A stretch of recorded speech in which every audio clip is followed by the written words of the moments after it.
on 1395, Adelaide's 5AA. This is Driving with Dixon.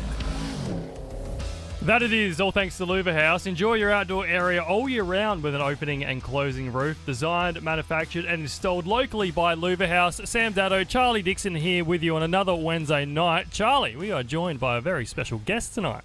Yes, we have Mark Boxer here, and for those who don't know, he is Hoon TV, and got quite a big YouTube presence and social media presence, and does some pretty wild stuff with cars and bikes and coffee that we're just finding out now with Hoon Coffee. So, welcome, mate. Thank you for coming in. No worries at all, and thanks, Sam. Special guest, so I'm We like to everyone to feel privileged here. Feel good here. Yeah, exactly. So, how long have you had Hoon TV for, mate? Because I know you used to work at Channel 9 and all that sort of stuff. So, and I always see you at the 500 and that, wielding a huge camera around and all that sort of stuff. And even at the football as well, I've seen you around. So, talk us through it, mate. What got you into the automotive side of things? Well, I mean, going back to the 90s, because I'm an old bastard now, but I was a mechanic at Adrian Bryan Ford. Yeah. Finished my apprenticeship. I ended up working at a place called Awesome Automotive in Adelaide. We did a lot of Commodores and superchargers and all that sort of stuff. Went from there to a Jap importer. Yep. And we were doing a lot of conversions, all that sort of stuff. And at that time, I had a couple of health issues with like a bit of arthritis in my hips. So I decided to have a bit of a change and went and worked at a boring desk job. Yeah. And then somehow from there, I'd always liked taking photos and, writing stuff. And I did a bit of, I wouldn't say freelance, because I made some mates with a website called Full Boost. Yeah. Which is now like a huge YouTube channel. Massive. And really good mates of mine now. But I was just taking photos of cars and writing stories and that sort of thing. Didn't want any money for it, just a bit on the side. And then from there, I met a couple of guys in the magazine scene, did a couple of freelance gigs for Street Machine. Yep. And next thing I knew, I got a job in Sydney with Auto Salon.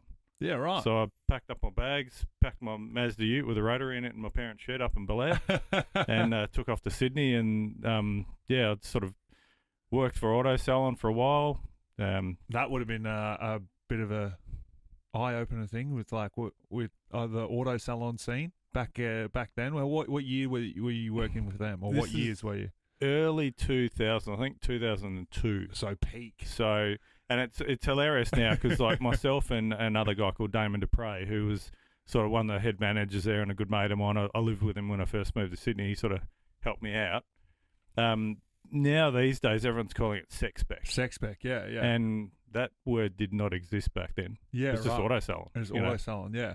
And I had a little bit of rant a little while ago on a Full Boost video where we were talking about social media and where things have gone these days, because back then there was no social media. No. You could put dragons and all sorts of crap on your car, and nobody you build a car the way you want. There was no judge, jury and executioner on social media telling you what you can and can't do to your car. Exactly right.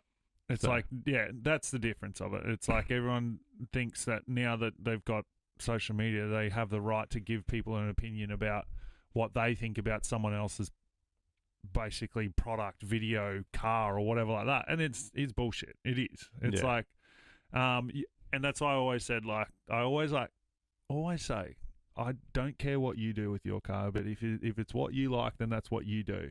It's like, if I don't like it, I'm not going to tell you that's a piece of crap, like rah, whatever like that. It's like, what do you say? It's like, I'm not here to, no, I'm not even going down that, but yeah.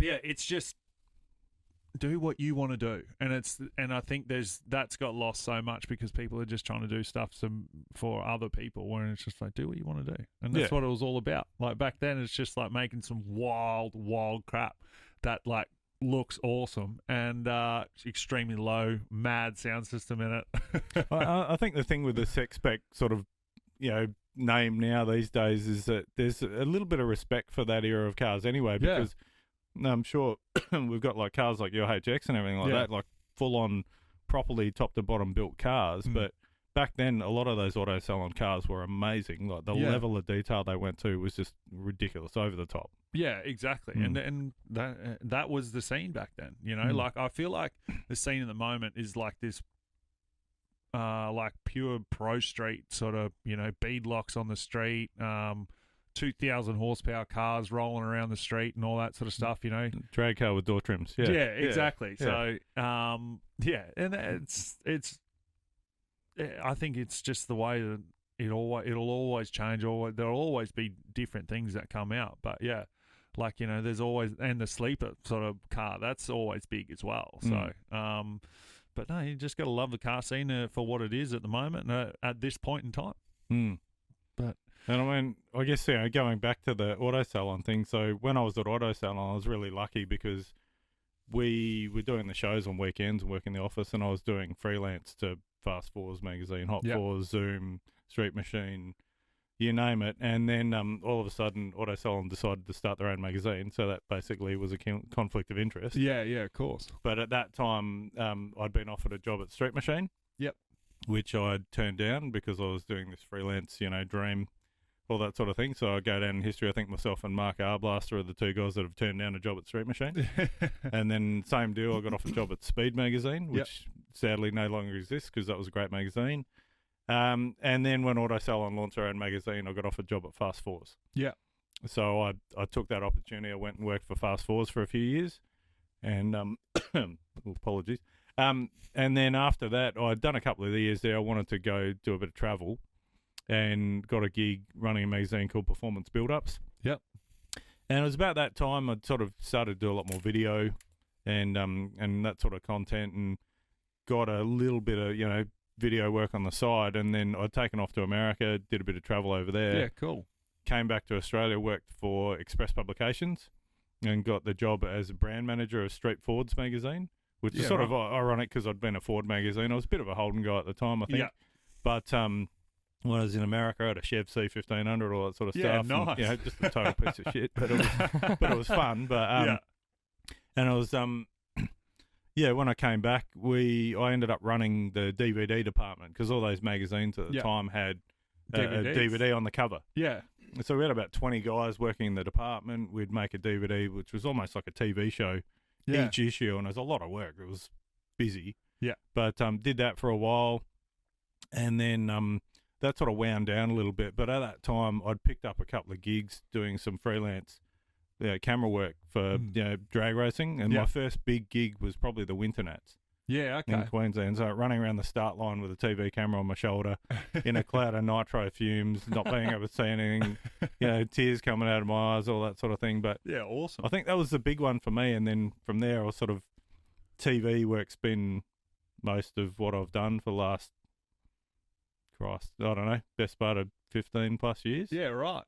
Oh, yeah, that's good. And then obviously that sort of led you into your YouTube channel. And when did you start that one? Yeah, so I and funnily enough, like a little bit of cheeky info was I launched my YouTube channel literally when I left Express Publications, and that was in the middle of 2010. Yeah.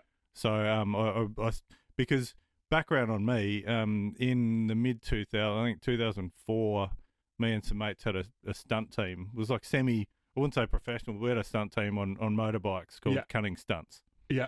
So we were doing a few shows at Sydney Dragway because I was living in Sydney at the time. Went up to the Jamboree in Queensland. We're doing wheelies, burnouts, all that sort of dumb stuff. So I was a bit of a hoon. So I decided my business name should be Hoon Media. Yeah. Because I was in media, and then did a YouTube channel called Hoon TV because it was almost a bit of a show reel of stuff. Yeah. And so I launched that in the middle of 2010, so June 2010, and then about a year and a bit later, there's this thing called Hoonigan came out. Yeah. But so there's a few people who thought that I copied them, but I don't know. I think I was just a hoon at the time, so I just launched it. And that's fair enough. Went from there, and then the YouTube channel for me, it's always just been. I've had some good sponsorships. I've Burson Auto Parts, other few people come on, but it's always just been like a diary. Yeah. Okay. To me, it's like I want to look back. And now it's funny, I say look back in 10 years' time. I'm like, I can look back 10 years' time now, what I was doing back then. But, it's a bit of fun. It's ramped up a bit. It's, the audience is predominantly Aussie, so I can't really compare myself to the massive audiences American YouTube channels have. But I've been quite blessed to have a really solid audience of people that like what I do. And Yeah. like, I'm pretty monotone and boring. I've got a good face for radio or that sort of thing. So What do you think? I'm just on radio, mate. well, that's the thing. I'm just me. I don't like running around with my arms waving around trying to sell a used car on my YouTube channel. It's just Yeah. like I'm just Just come you up, doing you what- meet me doing- at a car event. I'm the same guy you see on the YouTube Yeah, channel. and So, that's the way it is, you know. Like, you just, and that's probably why it's going so well is because you are just the same person as you are when you're walking down the street, and that's the difference. So that's good. We've probably got a break now. Yeah, we're ready to get to a break. More coming up afterwards, all thanks to Louver House, so don't go anywhere. This is Driving with Dixon on Adelaide's 5AA. That it is. Welcome back. Wednesday nights right here on 5AA. Sam Dado, Charlie Dixon. Charlie, our guest has stuck around. He has, and we haven't even got to one of the best parts of his channel is, well, what I think is anyway, and it is the infamous drag car that you've got, mate. it Talk is to us. Infamous, I guess. We did. I did get to see it at MotorX, and it looks amazing. Thanks, and mate. I'm really, really keen to see this thing go. So, talk us through what the hell it is. Well, firstly, I'm going to say I saw your car at MotorX too, Yeah. and that is awesome. Like, and the fact that it's got a beautiful history behind it Yeah. as well. So, Is that the one that doesn't run yet, though? In his defence, though, like, you know, I know the story. Yeah. I know the Yeah. ceramic code. We and all all do, that yeah. sort of stuff. So, yeah, you know, We'll these get things there. take time, Sam. I know, yeah. But no, I was very, very privileged to have Haltech ask Yeah. me to put my car on. So it was still a while off getting to that point, but it was actually a really good excuse for me to get my ass in a gear and get it Yeah. together. And even the fact that I'd really had, you know, we talked about street cars before. Yeah. I've always wanted a race car. I've always not hated the fact, but all of these street car, drag cars are all just look like street cars now. I'm like, a race car should have graphics and livery on it. Yeah, yeah, yeah. So I wanted a car to look like, I don't care what other people think. I wanted my car to look like a race car. Yeah. And plus, you know, like talking about Hoon TV, I wanted to grow the brand because I've got other things Yeah. happening with it now. So, yeah, I got together with a good mate of mine here in Adelaide, Harry, Yeah. from Raptech, and literally at the 11th hour, we wrapped the thing the night before taking it to MotorX. It was crazy. And he did a brilliant job. Yeah, So- awesome. Yeah, and it is. It looks unbelievable, and it's yeah. So it looks fast just sitting there. So it's gonna be fast. Oh, it should be, and you know, I think the main thing for me is I just want to enjoy it. Like I think, you know, you would have seen it. We took it to roll racing a couple of years ago. Yeah. I had a previous engine set up, and it had a problem with that. So I basically just hit the reset button. Yeah. And kind of, you know, got the shits with it, Yeah. and redid everything. It's got like the engine's mounted further back. It's got a whole new engine combo, new transmission, but. I think the best part is I don't really care about being the fastest barra-powered car out there because Yeah. it's so competitive now. Oh, Even it the is. guys with FGs are running in the low sevens. I know. And like It's just some Wow. are even full weight. yeah, I mean, like, you know, I caught up with Alex and Anthony, who most people know, with the black and the silver Yeah. utes at They're unreal. the Bend, and yeah, they're both epic cars. They look like street cars, but they're very not. They're not very Really good much dudes, not. but super dedicated Yeah. at getting them to that speed. But I think the main thing for me is, whilst my car should be capable of doing that sort of thing as well, I'm just really blessed that I've met Ant from Horsepower Junkie, who's an amazing engine builder, but now a really good mate. Yep. Brett from All Trade, who's going to be tuning it. He's absolutely loves barras. Yep. Really good dude. Him and his partner Sarah. Yep. Yeah, I've got a video of Sarah on my YouTube channel, almost looping her 8-second Falcon out at the Bend because it dropped a bit of water under the tyre, and then she Oh, got I back did in see like that. a total gangster. Yeah. And then went out and ran more eights. She's running methanol, just dumped the coolant. Yep, no worries. Went out again. She didn't care. Like, That's awesome. but you know, like I got Mitch from Mackie, like doing the wiring. Mez from Barra the World. Yep. Trav from Hammond Engineering. All these guys that I just want to be able to go to the track and hang out with my mates. Yeah. and have fun. You And know. that's what it's about, like, you know, like and spending that time with your mates and who helped you build the car, which is where the fun is for me as well. I mean, like my last time I was up there sort of pushing the car around by myself and doing shit, and I'm like, oh, it's kind of not fun without like your Yeah. mates there to sort of come and check, and you know, so next time I go, I'm gonna make sure I get a bunch of the lads to come and help me out. That's for sure. So Yeah. but yeah, that's so how far off do you reckon? I am actually getting in my car this afternoon and driving to Melbourne to go work on it for the next week because I got a bit of a lull with TV work. Yeah. So I was like, bugger it, I'm just going to go to Melbourne. going to decide whether I drive the beat up old Falcon Ute or I drive my Land Cruiser over. Yeah. But it's at my mate Dean G's place. So Dean's been amazing as well. You might have seen him with all the Street Outlaws stuff. He's got a great YouTube channel, Dean G Fabrication. Yeah, okay. So we're doing a methanol pre-tank and a triangulated track locator, all that sort of stuff in it. Yeah, right. And then from there, it'll go to Mitch from Maculek. Yeah, cool. So it's got the full Nexus R5 Haltech in it. Yeah. All the fruit. Yeah. So, you know, the brand new UC10 Dash was his killer, all that sort of Yeah. cool stuff, you know. I think the cool thing with these cars these days is you can drag so much data back in, you know exactly what's going on. Yeah. And, you know, whilst you want to have it safe, like, you're still going to try and push it and get numbers and everything like that. But at least we can monitor everything. And I'm really big on learning the Haltech as well. I don't want to tune people's cars for them. I just want to know what's going on. So that if I go to the track and Brett's not there or something like that, I can ring him and go, oh, hey, you know. Well, that's sort of what I sort of worked out last time I was there, because Adam was overseas from MPW, and he was like, yeah, I'm just going to walk you through it. And he sort of basically walked me through how to change things.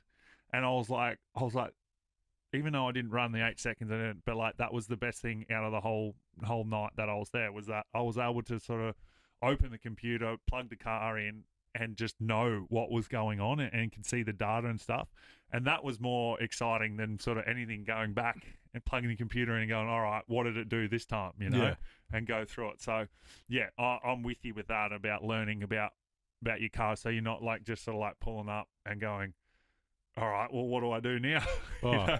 And so much so that even like my other car that's sort of somewhat of a project on the channel now, I've got a base model FG Ute, because and like little backtrack story, I had a really nice XR6 Ute last year. Yeah.